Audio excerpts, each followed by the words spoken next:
நீ வருவேன்னு தெரியும்பா, அதான் ரெடியா எடுத்து வச்சிருக்கேன்.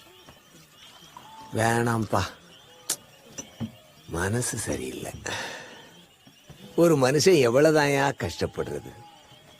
சாக்கடையில பிறந்து குப்பை தொட்டியில வளர்ந்து சரி எவன் கைகாலையோ பிடிச்சு ஃபேக்டரியில வேலைக்கு சேர்ந்து அந்த கான்ட்ராக்டர் இந்த இன்சார்ஜ் லேபர் லீடர்னு போட்டு தள்ளி முதலாளி கைய நக்கி காலை நக்கி கஷ்டப்பட்டு ஒரு போஸ்டுக்கு வந்து சரி வாழ்க்கை இப்படியே முடிஞ்சிடக்கூடாதுன்னு முதலாளி பொண்ணுக்கு ட்ரக் சப்ளையரா இருந்து அவளை மயக்கி கல்யாணம் பண்ணி ஆகா மாமா ஏதோ ஃபேக்டரி கொடுக்கறாருன்னு இந்த காட்டுக்குள்ள வந்து செட்டில் ஆகி அப்பாட வாழ்க்கை நிம்மதியா போகுதுன்னு நினைச்சா கரும இந்த பேய் வந்து நிக்குது. முடியலடா, சலிப்பா இருக்குது நண்பா.